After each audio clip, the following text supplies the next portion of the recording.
안녕하세요, 구독자 여러분. 구독과 좋아요는 채널 운영에 큰 힘이 됩니다. 안녕하세요. 포항에서 작은 미용실을 운영하는 올해 50살 된 여성입니다. 이른 나이에 남편 만나 결혼해서 일찌감치 아들 둘 낳았고 모진 풍파 다 견뎌내고 지금껏 살고 있네요. 제가 이렇게 사연을 쓰게 된 이유는 모처럼 미용실 쉬는 날이기도 하고 커피 한잔 하다 보니 예전 일이 생각나서입니다. 사실 저는 3년 전 남편을 먼저 떠나보내야 하는 아픔을 겪었습니다. 20살 꽃다운 나이에 만나 흰머리가 무성해지도록 가족들을 위해서 일만 하다 떠난 사람이라 정말 안타까워요. 시간이 제법 흘렀지만 남편만 생각하면 가슴 한쪽이 아려온답니다. 그래도 살아생전 하고 싶은 일하면서 꽃처럼 살라는 남편의 말에 제 할 일 하면서 조금씩 마음의 위안을 얻으며 살아가고 있네요. 현재 시댁과는 완전히 연을 끊은 상태인데요. 남편이 사망하면서 돌변한 가족들의 모습에 치를 떨었습니다. 1년 정도 법정 다툼을 했는데 그 과정에서 큰아들이 머리를 크게 다쳐 한동안 병원 신세를 지기도 했어요. 그걸 계기로 더 이상 문제 삼지 않기로 하고 완전히 연을 끊은 거랍니다.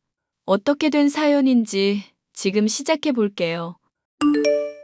여보, 오늘도 밤샘 근무해요? 조금 쉬엄쉬엄하지. 이제 애들도 다 컸는데 매일 그렇게 쉬지도 않고 일하면 어떻게 해? 두 아들 장가 보내려면 더 열심히 일해야지. 풍족하진 않더라도 넉넉하게 해서 보내야지. 아니, 뭐 얼마나 대단한 집에 장가 보내려고 그래요. 이제 자기들 앞가림은 할 나이니까 당신도 조금은 쉬는 게 어때요? 나한테 다 생각이 있어서 그래. 내가 하루라도 더 벌어야 당신이랑도 놀러도 다니고 그러지. 어휴, 당신 고집을 누가 말려? 그럼 주말이라도 좀 쉬어요. 요즘 한참 벌이가 좋을 땐데 딱 올해까지만 고생하고 내년부터는 주말에 쉴이다. 당신이 뭘 걱정하는지 다 알아. 그래도 나 조금만 믿고 기다려요. 맨날 제대로 잠도 못 자고 고생만 하니까 속상해서 그렇지. 나도 이제 경석 언니 미용실에 다시 나가니까 당신 혼자 고생 안 해도 된다는 말이야. 아직 나 팔팔해. 그러니 너무 걱정하지 마. 오늘은 일찍 퇴근하니까 당신 좋아하는 뒷고기 먹으러 갈까? 아, 맞다. 당신 오늘 조기 퇴근하는 날이지? 오늘은 야간 작업 없어요? 응, 없지. 모처럼 금요일인데 사랑하는 당신이랑 시간도 보내야지. 애들은 오늘 연락 없었어? 네. 요즘 졸업반이고 시험 기간이라 바쁜가 봐요. 이럴 땐 그냥 조용히 있어주는 게 나아요. 그래. 시험 끝나면 내려오면 그땐 우리 아들들 몸보신 좀 시켜줘야겠다. 안 그래도 그러려고 등뼈도 사놓고 낙지랑 이것저것 사놨어요. 그렇게나 많이? 아무튼 당신 손 큰 건 알아줘야 해. 조금 있다 봐. 금방 갈게. 남편과 저는 어려서부터 알고 지내던 남매 같은 사이였습니다. 어려서 부모님이 일찍 돌아가셨고 홀로 남은 제게 듬직한 울타리가 되어준 아주 고마운 사람이죠. 20살이 되던 해 누가 먼저랄 거 없이 서로에게 푹 빠졌고 저희 두 사람 사이엔 쌍둥이 아이들도 생겼죠. 그 시절 다 그러했듯이 사는 게 바빠 제대로 된 결혼식은 하지 못하고 혼인신고만 하고 살았습니다. 시댁은 시어머니, 시누이 이렇게 두 명이었어요. 원래 위로 아주버님이 한 분 계셨는데 남편이 중학생이던 시절 돌아가셨고요. 시누이는 나이가 30이 넘었고 동네 병원에서 간호조무사로 근무하고 있었고 시어머니는 식당으로 일을 다니셨습니다. 남편이 대학을 포기하고 돈 벌기에 급급했던 이유는 돌아가신 아주버님에 대한 죄책감 때문입니다. 당시 남편은 웬만한 직장인 월급보다 2배 정도는 벌고 있었는데 그렇게 하지 않으면 식구들 생활비가 감당이 안 됐기 때문이었습니다. 당연하게도 시어머니는 남편에게 매달 생활비를 요구하셨고 시집 안 간 시누이도 종종 큰 돈을 요구해왔죠. 하지만 남편은 그럴 때마다 아무 말 없이 금전적인 지원을 해주었고, 남편도 별말 안 하기에 저도 입을 다물고 있었습니다. 얘, 건우 어미야. 날짜가 지났는데 생활비 입금이 안 됐던데. 아범한테 무슨 문제라도 있는 거냐? 어머니, 그이가 수금이 며칠 늦어진다 그랬는데 제가 깜빡하고 말씀 못 드렸네요. 뭐, 너는 정신을 어디에 두고 다니는 거니? 그런 게 있으면 진작에 말을 했어야 하는 거 아니냐? 저도 건우랑 선우 때문에 정신이 없어서요. 죄송해요. 그리고 너 요즘 어디 일 다니니? 집안 살림이나 좀 배우라니까. 그리고 내가 이번 달엔 날짜 잘 지키라고 했잖냐. 마사지도 추가로 끊어야 하고 해야 할 게 산더미인데. 제가 그이한테 다시 말할게요. 급한 대로 50만 원만 먼저 보내드릴게요. 아, 언니, 나도 돈 못 받았어요. 미안한데 여유되면 나한테도 먼저 입금 부탁해요. 나 친구들이랑 여행 가기로 했는데 돈 모자라면 안 되잖아. 휴, 저희도 매번 빠듯해요. 저희도 애들 등록금에 이것저것 생활하면 남는 게 없어요.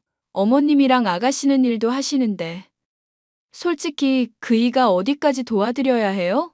언니, 그래서 지금 돈 못 주겠다는 거예요? 왜 나한테 신경질 내요? 그럼 집안의 가장이 돈을 벌어와야지. 누가 벌어오니? 너 지금 생활비 못 주겠다는 거냐? 어머니 그이 주말도 없이 일하는 거 아시잖아요. 애들 대학까지 다 보낸 마당에 쉬엄쉬엄 일해도 모자라는데 주말 밤낮 없이 일하고 언제까지 어머님이랑 아가씨 도와드려야 하냐고요. 말이 나와서 하는 말인데 아가씨가 한두 살 먹은 어린애도 아니고 버는 거에 비해 씀씀이가 크면 좀 줄이는 게 맞죠. 이제 손 그만 벌리고요. 너 지금 못하는 말이 없구나. 지금 누구 때문에 우리 식구가 개고생하는 건데. 너희가 우리한테 이러면 안 되는 거다. 또 그 얘기세요? 그이가 얼마나 죄책감 가지고 있는지 아시냐고요. 언제까지 그 일 들먹이면서 저희 괴롭히실 거예요? 그이가 아무 말 안 해서 제가 그동안 참고 살았는데 저도 더 이상 그이 고생하는 거 못 보겠네요. 돈 이제 안 보내드릴 거예요. 어머니 한 달 버시는 거 그걸로 충분히 생활 가능하세요. 아가씨도 마찬가지고요. 돈이 없으면 안 쓰는 게 맞는 거예요. 알겠어요? 와, 언니 지금까지 참고 살았으면 계속 참으면 되잖아요. 왜 굳이 이제 와서 긁어부스럼 만들려고 하는 건데요? 저도 안 먹고 안 입고 안 쓰고 아껴서 겨우 보낸 거예요. 어머님이랑 아가씨 마사지 받으러 다니고 해외여행 다닐 때 저희 식구 그 흔한 가족여행 한 번 못 가고 돈 보내드린 거라고요. 몇십 년 동안 부려먹었으면 됐지. 이제 그만 좀 해요. 이 못돼 먹은 것 같으니라고. 우리 형준이가 하늘에서 보면 노할 거야. 어쩜 그렇게 제 어미를 나 몰라라 할 수 있냐고 통곡을 할 거라고. 아주버님 핑계 그만 대시라고요. 막말로 그이가 아주버님 돌아가시게 만든 것도 아니고 어머님이 의미 부여만 안 하셨어도 이러진 않았어요. 그 어린 사람이 뭘 알겠어요. 이 사람도 형 보고 싶고 그리워한다고요. 어머님이 하도 그러시니까 정말 자기가 형 죽인 줄 알고 형이 자기 때문에 죽은 줄 알고 매일 괴로워한다고요. 괴로워해도 싸다. 자기 형이 식구들 먹여 살린다고 학비 못 내서 울고불고만 안 했어도 그 녀석이 그렇게 떠나진 않았어. 돈 한 푼 벌려고 그 새벽에 언니, 그만해요. 우리 엄마 그만 괴롭히라고요. 돈 주기 싫으면 주지 마요. 내가 오빠한테 직접 말할 거니까. 전화해서 한 번만 돈 얘기해봐요. 내가 이놈의 집구석 다 엎어버리려니까. 아이고, 세상에 별일이 다 있다. 저딴 게 며느리라고 이제야 본성을 드러내는구나. 여보, 지금 쉬는 시간이지? 나랑 이야기 좀 할 수 있어? 응. 무슨 일 있어? 아마 곧 어머니랑 아가씨한테 전화 갈 건데 내가 당신한테 미리 말해두는 게 나을 것 같아서. 뭔데 그래? 이번에 생활비 입금 안 됐다고 나한테 뭐라 하시더라? 아가씨도 그래. 그 나이 되도록 벌어둔 돈이 없다는 게 말이 안 되고 자기가 버는 건 버는 것도 아니라 이거야? 어쩜 그렇게 당연하게 몇백씩 받아가냐고. 돌아가신 아주버님 핑계대는 것도 이제 지쳐. 당신 작년에도 그렇고 올해 옷 몇 벌이나 샀어? 애들 등록금 댄다고 새벽까지 일하고. 이젠 우리 그러지 말자고. 당신, 갑자기 왜 그래? 엄마가 형 이야기를 했어? 내가 이참에 인연을 끊더라도 싹을 다 잘라내버릴 거야. 우리 내일 모레면 50이야. 언제까지 이렇게 살 순 없잖아. 우리 애들도 장가 보내고 우리도 즐기면서 살아야지. 우리가 무슨 노예도 아니고 말이야. 당신 말이 맞긴 한데, 그래도 엄마랑 가영이가 가만히 있겠어? 가만히 안 있으면 어쩔 건데? 나도 이제 애들 다 키웠고 무서운 거 없어. 그러니까 당신도 밤에 일하는 거 그만해. 나도 주간에 일할 거니까 일 좀 줄여. 일단, 오늘 퇴근하고 집에 가서 이야기 좀 하자. 엄마랑 가영이한테 연락이 오면 잘 말할게. 또 바보처럼 내. 이러고 돈 보내지 말고 내가 단단히 일러뒀으니까 무슨 말을 하던 앞으로 그냥 나랑 이야기하라고 해. 알겠어, 알겠어. 당신 고혈압도 있는데, 그러다 큰일 나. 내가 오늘 일 마치고 바로 갈 테니까 집에서 커피 한잔 하면서 좀 쉬고 있어. 사실 시댁엔 가슴 아픈 사연이 있어요. 포항에서 어부로 사셨던 시아버지가 일찌감치 돌아가신 바람에 가세가 기울었는데 그때 당시 가장이었던 아주버님이 돈을 벌고 있던 상황이었습니다. 집안의 늦둥이로 태어난 시누이로 인해 시어머니는 일을 하지 못하던 상황이었고 남편은 한참 사춘기였던 철없는 중학생이었죠. 학생회비, 급식비를 내지 못할 정도로 집안 형편이 좋지 않았고 남편은 어린 나이였던지라 투정이 좀 있었나 봅니다. 시어머니는 시누이와 본인 말고는 다른 식구들은 잘 챙기지 않았고 되려 나이 어린 아주버님과 남편에게 의지를 많이 했다고 해요. 어린 동생들과 엄마를 보살펴야 한다는 책임감 하나로 고등학교 진학에 포기한 채 뱃일과 어시장에서 굳은 일을 도맡아 했답니다. 부족함 없이 키우려 밤낮 없이 일하다 배가 전복되는 사고를 당했고 그대로 아주버님은 짧은 생을 마감하신 거였죠. 그런데 시어머니가 아주버님이 돌아가신 걸 남편 탓으로 돌렸고 남편은 어린 마음에 상처를 받아 죄책감을 갖고 살게 된 겁니다. 그게 지금까지 시어머니와 시누이를 뒷바라지하게 된 이유였어요. 드라마에서나 나올 법한 이야기지만 저에게도 이런 일이 있으리라고는 상상도 못했습니다. 남편의 잘못이 없는데 바보같이 착하기만 했던 남편은 그렇게 몇십 년을 혼자 소갈이하며 살았던 거예요. 여보, 내가 할 말이 있는데 말이야. 왜? 지난번 일로 어머니가 또 뭐라 하셔? 생활비 안 보내주기로 합의 본 거 아니야? 그게 말이지. 그래도 내가 벌 수 있을 때까지만 도와드리는 거 어떨까? 앞으로 딱 2년만 더 고생하자. 나도 애들 결혼 자금이며 노후 자금이며 다 계산해 둔 게 있어서 그래. 계산은 계산이고 당신이 무슨 죄야? 왜 어머니랑 아가씨까지 책임져야 하느냐고. 정말 답답해 죽겠다. 당신한테 이런 말 하는 거 정말 염치 없어. 그래도 가족이니까 마지막이라 생각하고 참아주면 안 될까? 2년 뒤에는 내가 엄마랑 가영이한테 단돈 1원도 안 보낼 거야. 나도 내 인생 살 거니까. 지금이나 그때나 달라질 수 있을 거라 생각해? 애초에 싹을 자르지 않으면 그만둘 사람들이 아닌데. 당신은 도대체 왜 이렇게 물러터졌어? 지금까지 어머니랑 아가씨한테 들어간 돈만 모아도 우리 번 듯한 아파트 2채는 사고도 남았을 거야. 그렇긴 하지. 그래도 빚 없고 오순도순 잘 살고 있잖아. 마지막이라 생각하고 나 믿어주면 안 될까? 내가 지금 당신 믿어준다고 하면 2년 동안 개고생하는 꼴을 또 보라고? 우리도 이제는 편하게 지낼 나이잖아. 더 달라고 해도 안 줄 거야. 내가 각서라도 쓸게. 내가 살면서 당신한테 거짓말한 적 있어? 속 썩인 적도 없는데. 나 한다면 하는 사람인 거 알잖아. 마지막이라 생각하고 나 좀 믿어줘. 정말 2년이야? 딱 2년이야. 2년만 고생하자. 그럼 아가씨한테 각서 받아와. 2년 뒤 날짜까지 쓰고 더 이상 돈 요구하지 않겠다고. 나이가 30이면 자기가 벌어서 써야지. 그리고 어머님도 그래. 모아둔 돈 한 푼도 없다는 건 말이 안 돼. 지난번에 명품 사재 끼고 아가씨랑 괌 다녀오시고. 난 그 두 사람 말 못 믿으니까 각서 쓰고 공증까지 받아와. 당신이 그게 편하다고 하면 그렇게 할게. 그러니 너무 열내지 말자.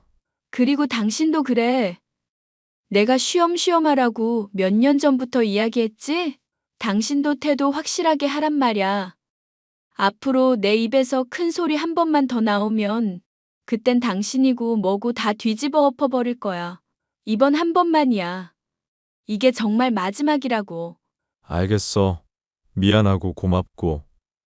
그래, 내가 꼭 돈 많이 벌어서 우리 마누라 하고 싶다던 미용실도 차려주고 멋진 집도 사주고 그럴 거야.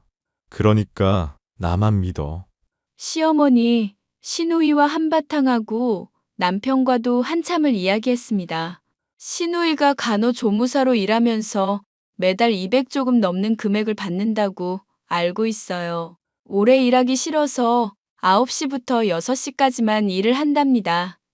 그리고 시어머니도 식당 주방에서 설거지 일을 하시는데 매월 300 정도 받으세요. 솔직히 여자 둘이 그 정도 벌고 딸린 식구도 없으면 쓰고도 남아야 하는 금액 아닌가요?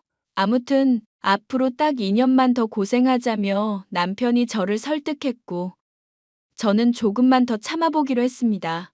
그래도 돈줄 끊기긴 싫었는지 각서 쓰고 공증 받아야 나머지 생활비 대주겠다니까 덥석 쓰더라고요. 어이없는 상황에 한 번 더 이를 악물고 버티기 시작했습니다. 저도 부업이며 아르바이트며 할 수 있는 일은 모조리 하기 시작했어요. 큰 돈은 아니지만 매월 180만 원 정도 벌었는데 거의 모든 금액을 저축했습니다.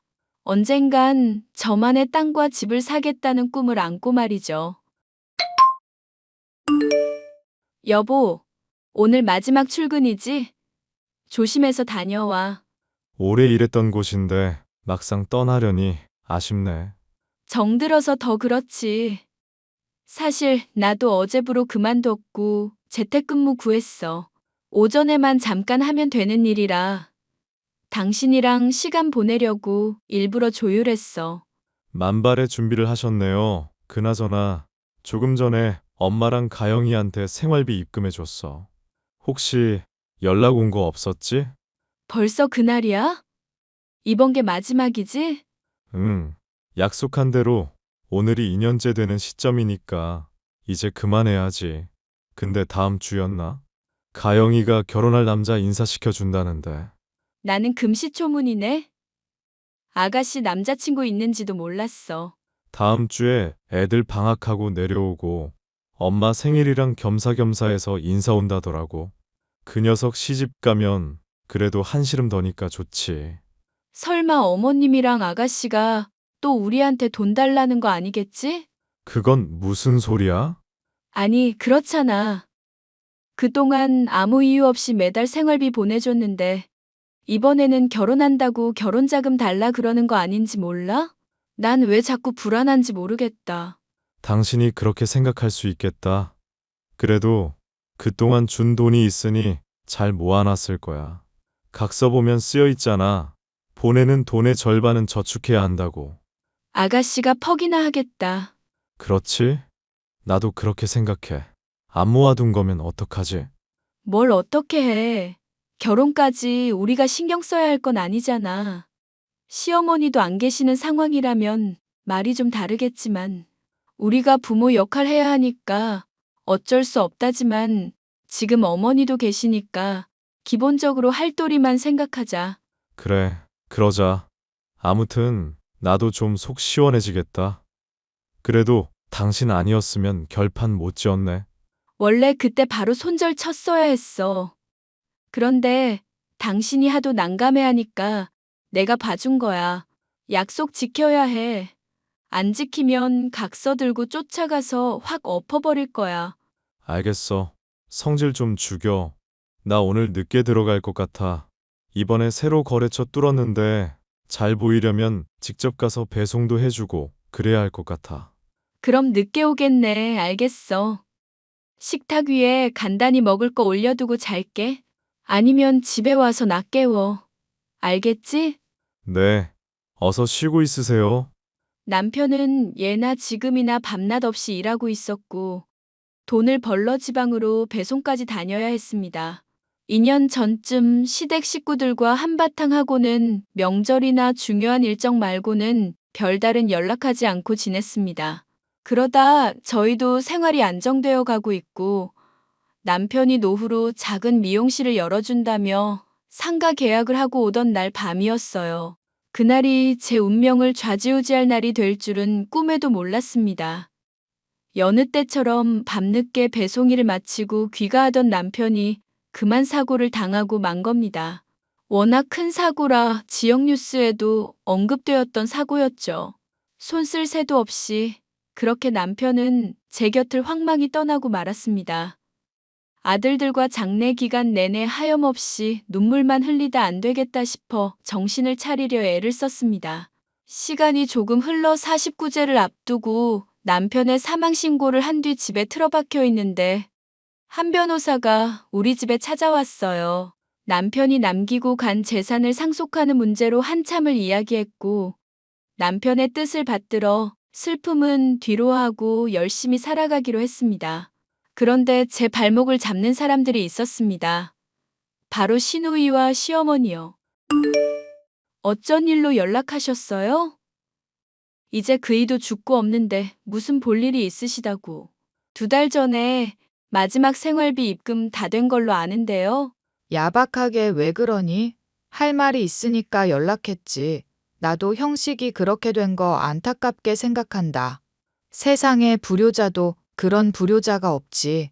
어떻게 된 게 부모보다 먼저 세상을 등진다니. 내 속도 생각해 주렴. 그러시는 분이 장례식장 안 지키고 뭐 하셨어요? 내가 제정신이었겠니? 너는 말해도 참. 아, 언니 단도직입적으로 말할게요. 오빠 죽었으니깐 우리 가족 아니잖아요? 그건 또 갑자기 무슨 말이에요? 무슨 말이 하고 싶어서 그딴 말을. 오빠랑 언니랑 부부고 아이들까지 낳아서 잘 기른 거 알겠는데 우리한테 몇십 년을 생활비 보태고 한 거 보면 우리도 보통 사이는 아니거든요. 오빠 재산 탐내지 말고 얼른 꺼져요. 참고로 언니가 사는 그 집 제가 받기로 했거든요. 아, 그 말 하려고 지금 이렇게 버릇없이 구는 거예요? 그래요. 이 집 가져요. 나도 더는 미련 없으니까. 네가 웬일로 순순히 물러나냐? 어디 숨겨둔 남자라도 있는 거야? 세상에 남사스러워서. 어머니, 말은 똑바로 하세요. 아무튼 아가씨가 하고 싶은 대로 해요. 정말이죠? 딴 말 하지 않기에요? 그러세요, 아가씨. 반응이 왜 이래? 가지라는데도 불만이에요? 오빠가 그래도 가족들 살린다고 끝까지 챙겼네요. 남겨준 거 어디다 팔아먹지 말고 잘 간직해요. 그리고 이제 다시는 연락하지 말고요. 알겠어요? 내가 아쉬운 게 뭐가 있다고? 언니가 사는 그 집 시세가 얼마인지나 알아요? 자그마치 4억이에요. 4억. 포항도 더 이상 예전의 포항이 아니라고요. 아, 그러니까 내일이라도 짐 싸서 나갈 테니까 알아서 가지라고요. 앞으로 살면서 더 이상 연락하는 일 없었으면 하네요.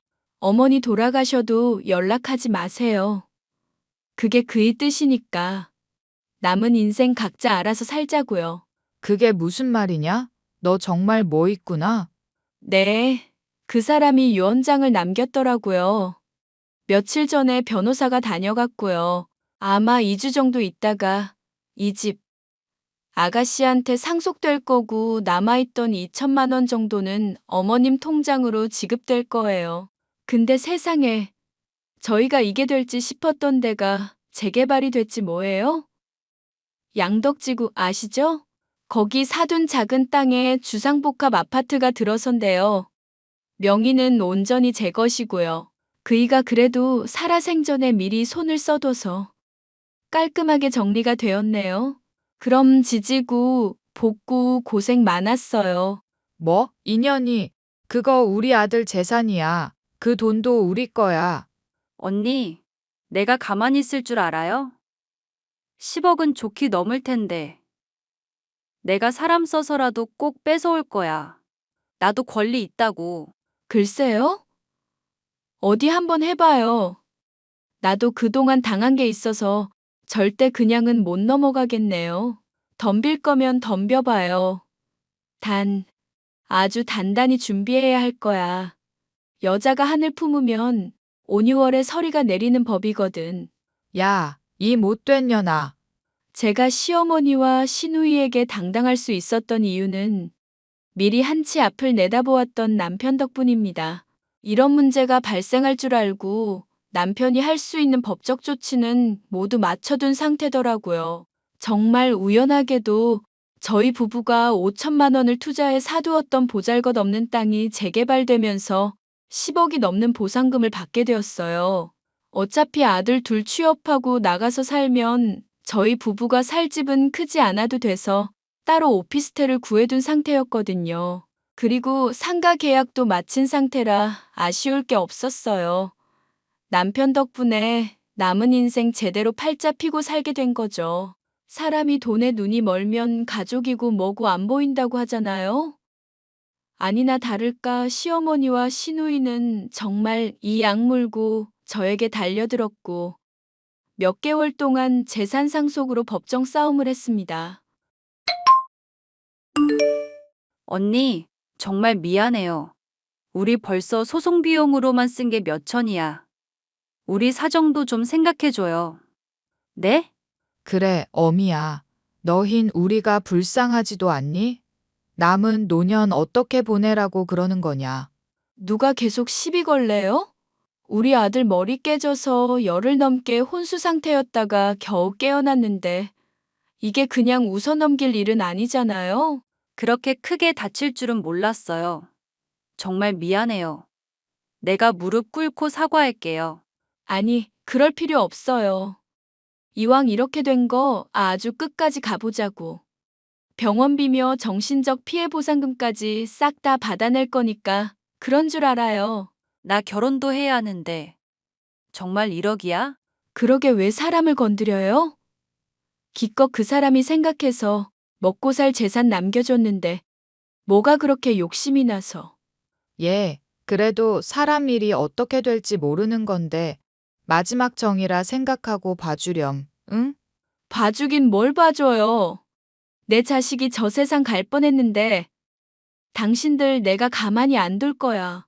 사람이 살면서 유난 떨면 안 되는 거야. 우리가 못 먹고 못 입고 하면서 당신들 뒷바라지 해준 이유가 뭔데? 언젠가는 나아지겠지. 정신 차리겠지 하는 심정이었다고. 근데 당신들은 늘 바라기만 했지. 언제 우리한테 따뜻한 말 건네기라도 해봤어? 매달 돈 달라는 연락 말고는 연락도 없었으면서. 이제 와서 뭐가 아쉬워서 살려달라 봐줘라 지랄인 거야? 아무튼 나는 당신들이랑 더 이상 엮이기 싫어.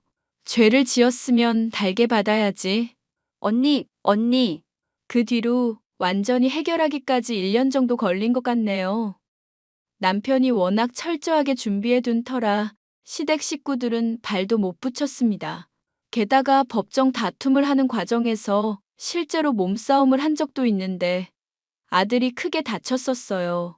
2주 정도 병원에 입원했다가 겨우 회복하고 퇴원했는데 그걸 빌미로 피해보상금 청구를 하니 언제 그랬냐는 듯 깨갱거린 거 있죠? 보상금으로 7천만 원 정도 받아냈고 시댁 식구들 연락처는 모두 차단해버렸습니다.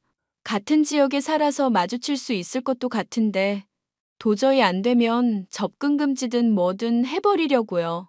그렇게 시간이 흘러 지금에 이르렀네요.